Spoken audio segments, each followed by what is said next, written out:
You're watching the Air and Space Channel.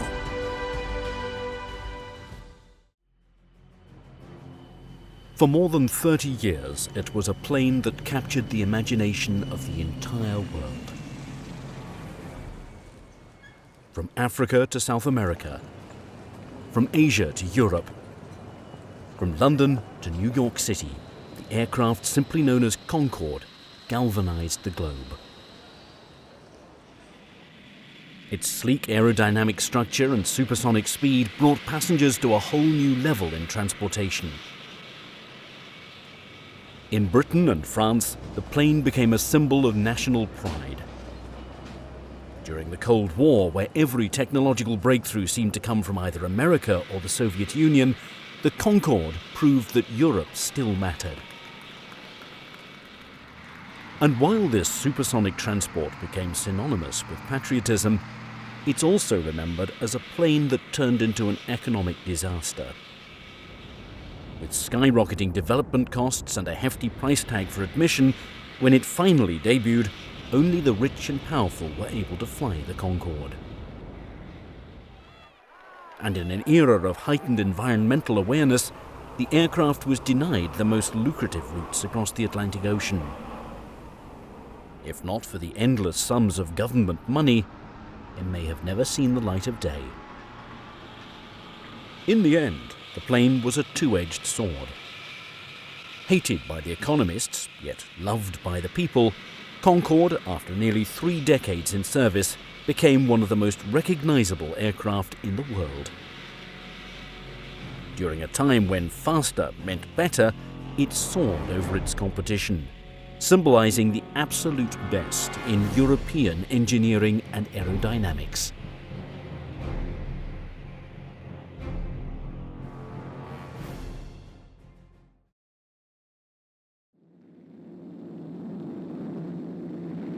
On October the 14th, 1947, aviation enters a new and uncertain era when Bell's rocket-powered X-1, launched from a B-29 Superfortress, becomes the first aircraft to break the sound barrier, flying at over 800 miles per hour at Mach 1.06.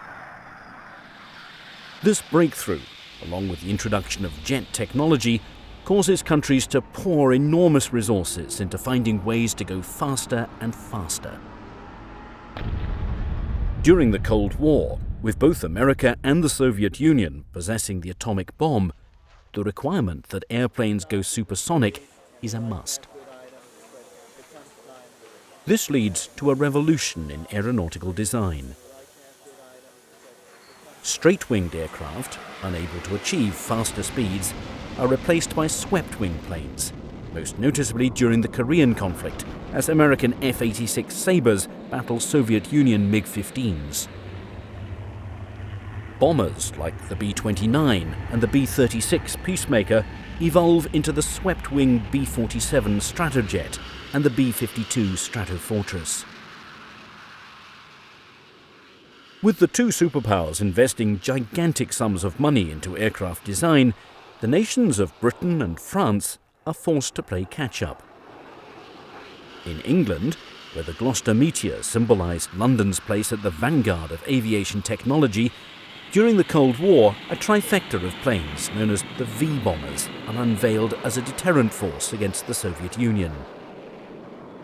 The third in this trilogy, Avro's Vulcan, a supersonic bomber equipped with 4 turbojets, incorporates a new delta-wing design, giving the aircraft increased speed over the swept wing.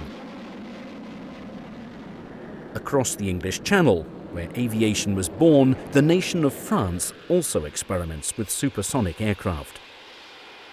Dassault's Mirage 3, a plane incorporating the delta wing design, flies at over Mach 2.2 in 1958. In addition, the Durandal is also tested during this time as an experimental supersonic plane. But despite their respective legacies of being at the forefront of aviation technology, after the Second World War, with both England and France's economies shattered, it appears their best days are behind them. In the realm of military aircraft, there seems to be no way to compete with the vast resources of the United States. However, there is one area where, if England and France pool together their resources, a formidable challenge can be issued against America and the Soviets. This comes in the form of a proposed supersonic transport airliner. Mr. de Gaulle was president of France at the time, and French prestige was sort of important. The French were very, very concerned, as were the British and other Europeans, about the loss of technology prowess in the aviation industry. There was a feeling in Europe at that time that the Concorde project could be a vehicle, a catalyst to jumpstart the European aviation industry after decline. With only military planes capable of breaking the sound barrier, there's much talk about having this technology cross over into the civilian transport market. With jets replacing propeller-driven aircraft as the preferred mode of flying, conventional wisdom leads many to speculate that the next logical step for passenger travel is the ability to fly faster than the speed of sound. In America, the undisputed champion of aircraft design, it appears inevitable that they will build an SST. The Soviets, not wanting to be outdone by their rivals, are no doubt going to follow suit. This took place during the height of the Cold War. The Cold War was taking place. You have to remember there was competition in the aerospace defense. We had announced the Apollo program at the end of 1961, which was in effect a Cold War program. I think that the attraction of the supersonic airplane was like the attraction of much of the space age, prestige, the national honor that you had to be. If you didn't demonstrate that you could do this, you weren't in the front ranks. This leaves the powers of Europe with an important decision to make. Will they build their own SST and compete on an international scale?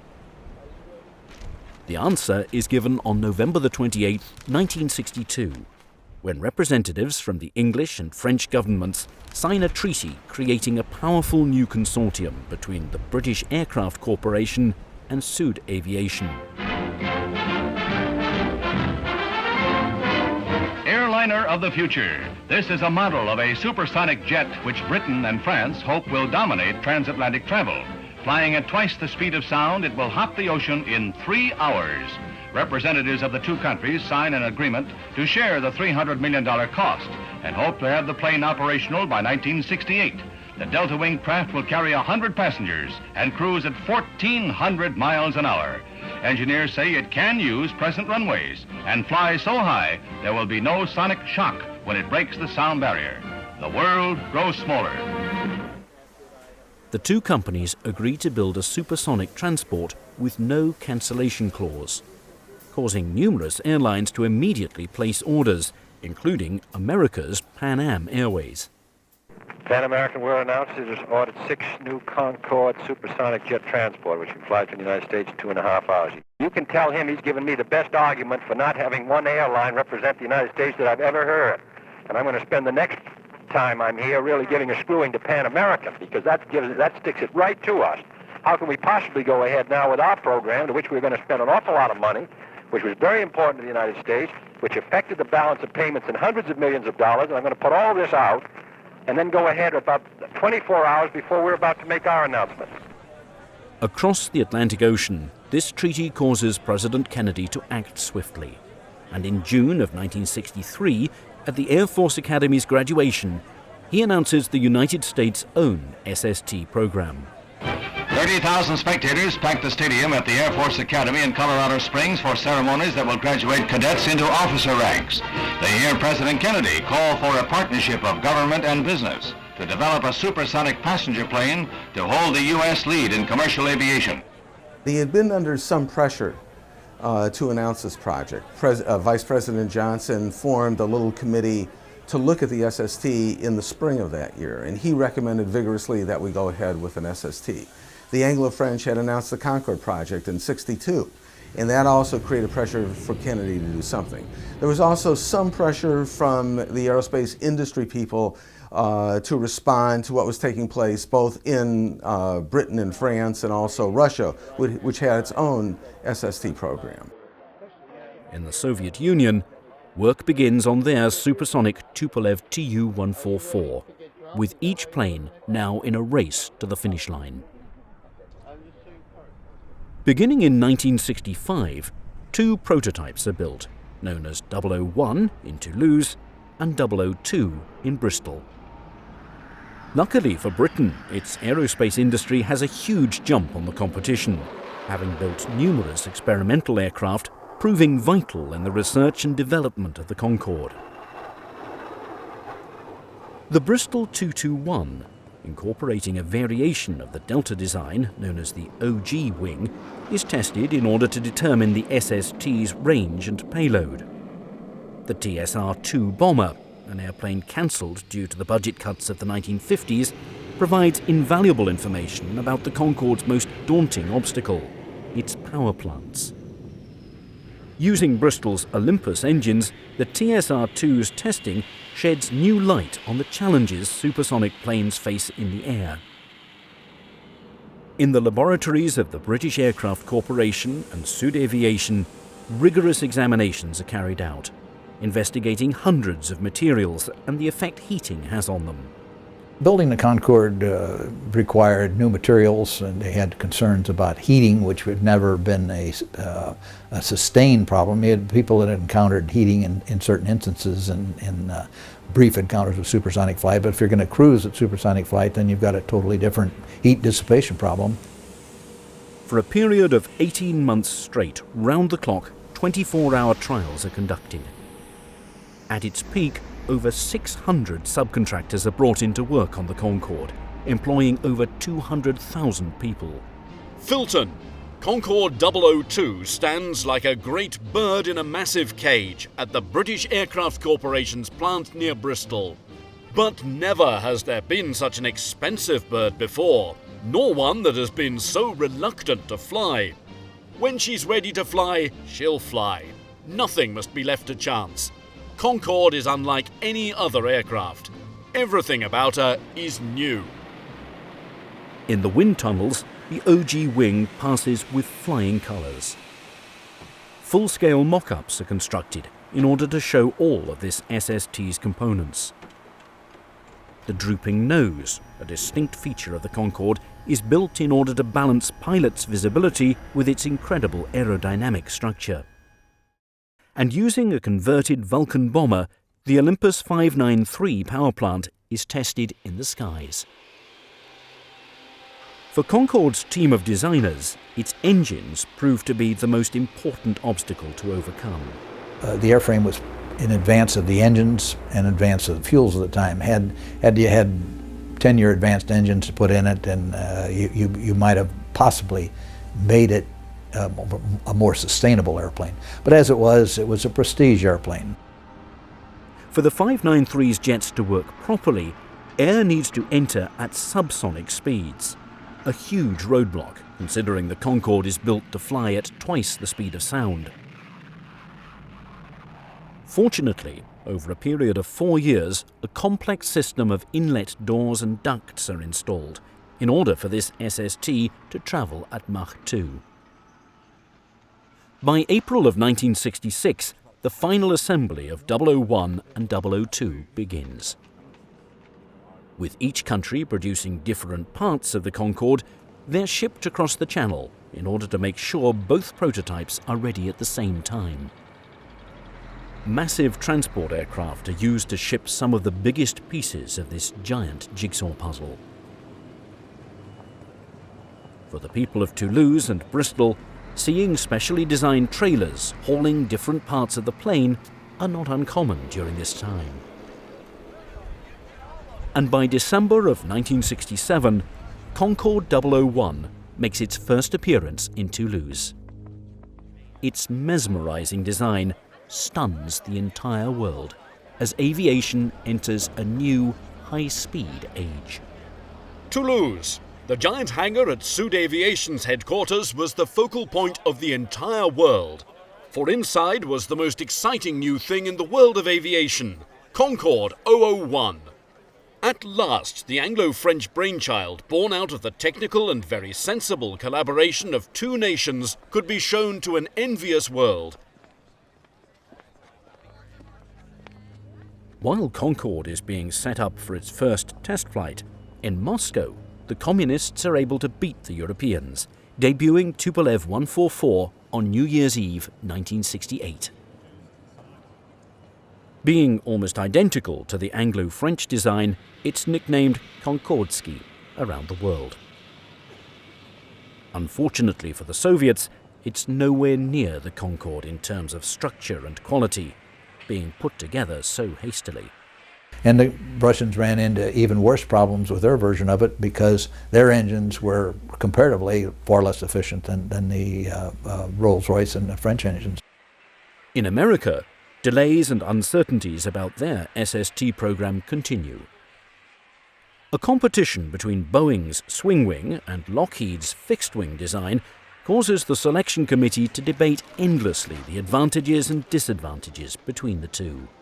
It turned out that the swing wing didn't work, so they went with the fixed wing. Then it turned out that this plane was going to be too heavy anyway, so they tried to lighten it. But it could never really, the only way it could pay for itself is it couldn't really carry that many people, but secondly, because it was so heavy, it would have to charge a premium on the ticket, and that made the economics go haywire.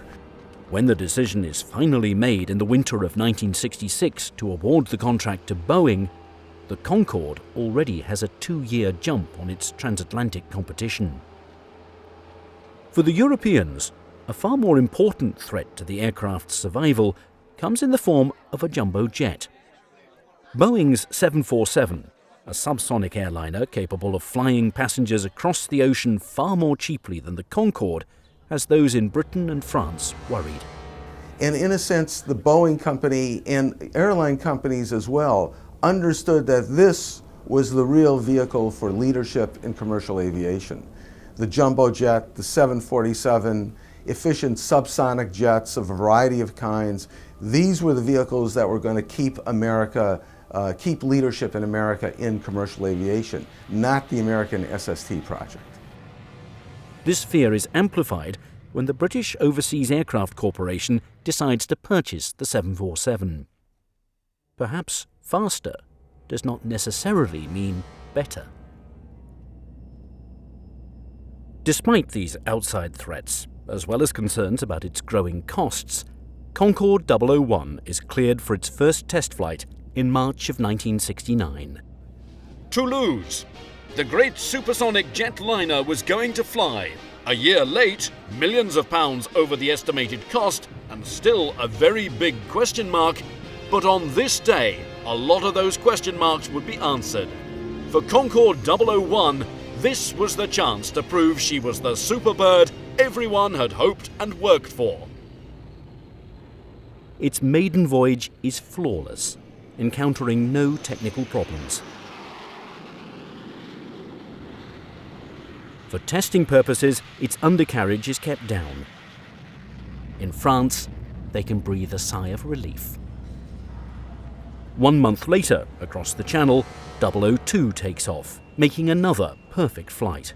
You had to have really the true professionals here. There's no point in the flight in which any kind of a crew error couldn't have caused a disaster. So it was a great leap forward. We didn't have the advanced electronics that we had later. And so for its day, it was really an advanced machine. Concorde 002 is clear takeoff, and good luck, gentlemen. For the next 2 years, a series of grueling tests are done, studying the impact that intense heat has on the nose and body of the aircraft. In the sky, Concorde proves easy to maneuver, as the two prototypes exceed both the speed of sound and Mach 2 during this time. Every detail is checked and double-checked, with nothing being left to chance. In America, with growing protests over the environmental impact of these planes, including the effects of the sonic boom, in 1971, the United States Senate votes to cut off all funding for Boeing's SST. Good evening. The Senate has voted 51 to 46 to cut off money for building the supersonic transport, as the House had done before. Unless private financing is forthcoming, the controversial airplane appears doomed. With this catastrophic decision, Concorde's most fierce competition is eliminated, clearing the way for it to dominate the global marketplace. In Britain, the plane becomes a symbol of pride. It was a proud sight. This was the day when the traditional and the modern were brought together.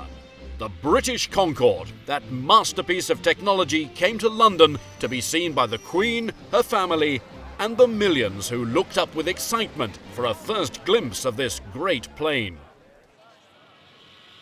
Then, in 1973, at the Paris Air Show, a Soviet Tupolev 144 crashes for the entire world to see. This disaster raises great doubts about the communist concoction's feasibility. It appears Concorde has all but won the race to build the first fully functioning SST. Now, will anybody want to buy the plane?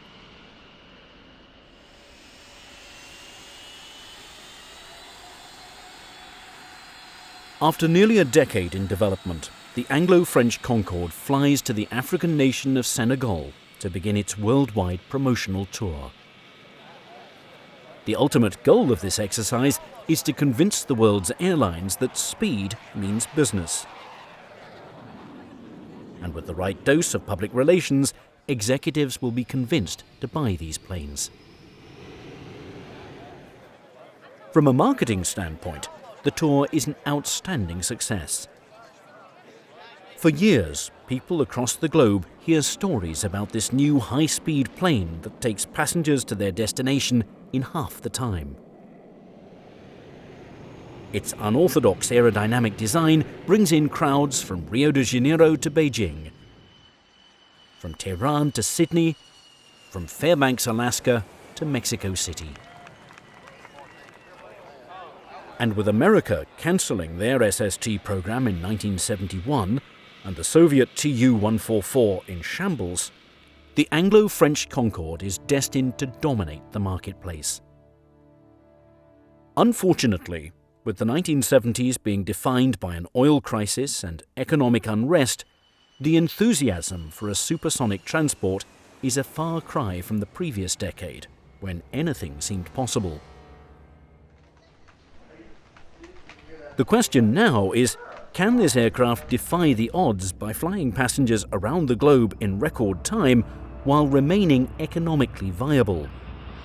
This becomes the Concorde's greatest challenge. Across the globe, Concorde is ready to galvanize the people. Wherever it flies, the crowds are huge, anxious to see the plane they've heard about for years. During the year 1972, this SST tours Iran, India, China, Japan, and Australia, with each country's airlines showing interest in the aircraft. Kings and queens, prime ministers and presidents, rich and poor, all want to take a tour inside this remarkable supersonic jet. Unfortunately, during the 1970s, with each Concorde costing a record $31 million per plane, only the very wealthy are able to board this aircraft. Ironically, its biggest supporters are the masses, who could never afford to fly supersonic. As a result, although there's a fascination with the Concorde, the big airlines are hesitant to pull out their checkbooks. The Chinese and the Iranians flirt with the idea of buying them, but are unwilling to sign on the dotted line. In the United States, where the most lucrative destinations are to be had, President Richard Nixon tours the aircraft. His country's decision to cancel their own SST is the result of a growing environmental movement, warning Americans about the ecological disasters these planes will have on their neighborhoods and communities. A big drawback is the sonic boom. When a plane exceeds the speed of sound, a large noise capable of breaking windows and glass erupts. When scientists studied the effects of this boom in Oklahoma City during the year 1964, they conclude this noise will cause a public revolt. It turns out that the sonic boom, in fact, bothered lots of people. And this was clear very early on when they started to do research on the sonic boom in Oklahoma City. And a report came out in 1964 which showed that a huge majority of the people, quote, could not live with the sonic boom, unquote. And the people who live with it are becoming more aroused, becoming more sensitive to this form of pollution as they are to so many others. The nation's priorities are changing rapidly, and the FAA may find that the general public has a different timetable in mind for the reduction of noise pollution. David Culhane, CBS News, New York. It's such a hot-button issue that the United States government places a ban on all SSTs traveling coast to coast. With this decision, Concorde is limited to only the east and west coasts in America as destinations. As a result of this policy, no American airline wants to touch the plane. Once they killed the New York to LA route, the Miami to Seattle routes, the Boston to San Francisco routes, the Washington to LA routes, once it killed those routes, it killed about 1/3 of the market for the whole aircraft. And therefore you didn't have as much chance to recover your cost. People in the United States reacted to the sound barrier as a means of going against the idea of an American supersonic transport, and it of course affected the issue of the Concorde flying in the United States. But I don't think it was a defining decision. And I also think it was a bit of a red herring. I think it was put up mainly because people who were smart enough to see there was no way to make any money out of the Concorde. Building it, the manufacturer was going to lose, the government was going to lose. I think it was perhaps overinflated just so that we wouldn't do it and we wouldn't have an American contender. As environmental groups gain strength, pickets and protests against the SST's sonic boom, against its unhealthy fuel consumption, and against noise pollution in general take place. Rumours begin that any passenger who boards the plane will become violently ill. This bad publicity sours the Concorde's reputation. Thankfully, the two countries who built the aircraft come to its rescue. When British Airways and Air France order 9 planes for service, they save the entire project from economic collapse. Unfortunately, the overseas buyers needed to make this a worthwhile government investment never materialize. What began as a European project is confined only to Europe. Despite these roadblocks, Concorde continues its worldwide tour de force. To prove it can fly in the most brutal weather conditions, the aircraft stops in America's Arctic outpost, Alaska, demonstrating that this SST can excel even in the bitter cold. Next is a flight to the polar opposite, Mexico City, where thousands of people wait for hours to see Concorde's grand entrance. With orders placed, the employees of BAC and Aerospatiale begin building more SSTs, improving the quality from the original prototypes. The Bristol 593 engines gain strength, reducing the black smoke emitted. And in 1975, Concorde receives its certificate of airworthiness. When agents are first allowed to book passengers, demand skyrockets. A beautiful airplane that performed well. I was lucky enough to fly on it on one occasion, and it was the way to travel. There's no question about it. You arrived in London in what seemed like a couple of hours, and feeling excellent. Although 20% more expensive than subsonic travel, during the early years, with all the hype and fascination surrounding this plane, the people cannot resist the opportunity to fly supersonic. 1 year later, the first 2 Concordes carrying paying customers depart from London and Paris simultaneously. Almost a decade after its first test flight in 1969, the dreams of this SST are finally realized. Concorde is given a boost when its only competitor, the Soviet Tu-144, fails miserably. Its crude design and enormous fuel consumption fades quickly. Only a few months of novelty flights take place, clearing the way for the Anglo-French. Despite this early success, the road ahead for this powerful new plane is going to be a bumpy one. In America, the Boeing 747 jumbo jet proves to be Concorde's greatest competitor, carrying more than twice the passengers at a fraction of the cost. In the Big Apple, where the most profitable route of London to New York is crucial, because of noise pollution, a judge rules that the supersonic airliner cannot land in the city. Over in Britain and France, many speculate that because the United States could not get its SST up in the air, sour grapes causes America to punish Concorde as a result. Only after a Supreme Court ruling is the aircraft allowed to land at JFK International Airport in 1977. Almost 20 years later, it would set the world record for transatlantic flight, travelling from London to New York in less than 3 hours. By this time, however, with rapid inflation, an oil crisis and growing environmental concerns, people begin speculating that this plane's time in the sun has passed. People would pay the additional cost to fly faster than the speed of sound.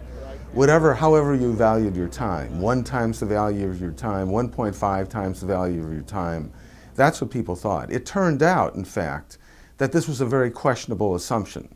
The whole idea that there would be a market for people paying a premium to go faster than the speed of sound on commercial aviation, in fact, was a facade. It turned out to be a facade. It was not true. It was a mirage.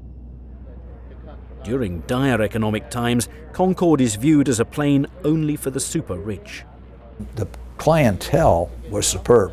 I mean, there were really, really rich people flew it. I can recall on the one flight that I made, there was a group of about 5 or 6 kids, all in one family, who were making their 15th or 16th Concorde flight and were totally blasé about it. So it taught me that, the Concorde was for rich guys.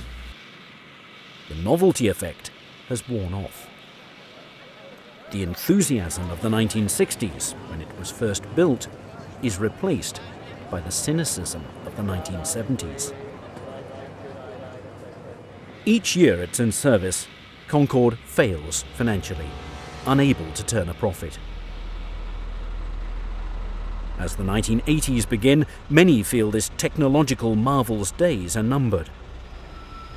However, it's miraculously saved when British Airways decides to buy its planes from the government outright. With this decision, a new marketing campaign is launched to bring Concorde back to life. Discovering that its rich clientele are willing to pay more to fly supersonic, prices go up exponentially, making it a vehicle exclusively for the super wealthy. As a result, it's marketed as such, and for the next 2 decades, the plane stays afloat. Then, after more than 30 years, Concorde Flight 4590 crashes, raising doubts on the safety of supersonic flight.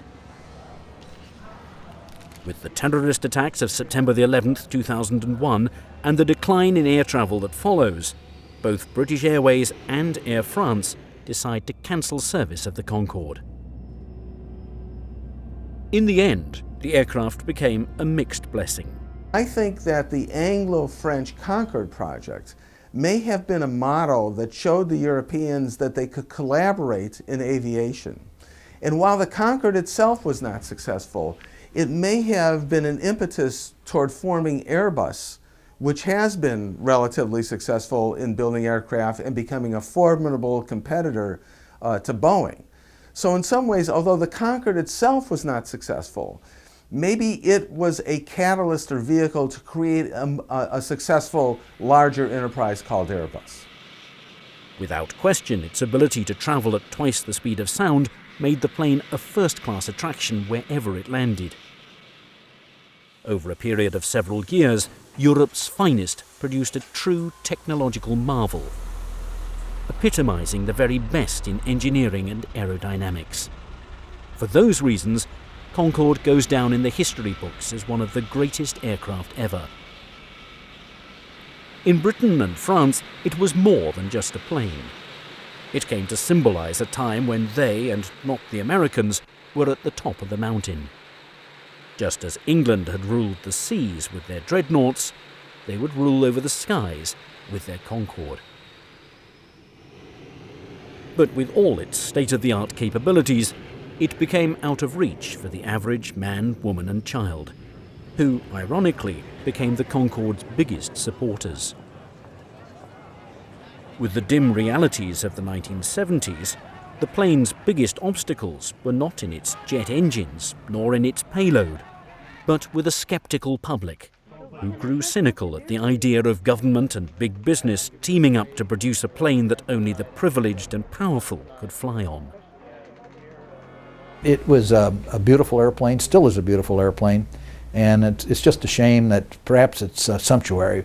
Maybe you don't need to go supersonically, and obviously not enough people need to go supersonically to justify the market. Now, with the ability to communicate in a matter of microseconds through the use of computers, the Concorde symbolizes a much different time, when the best technology available to see each other in person was the airplane. In this era, faster meant better. And in getting people to their destination, no aircraft has been able to surpass the speed of the Concorde.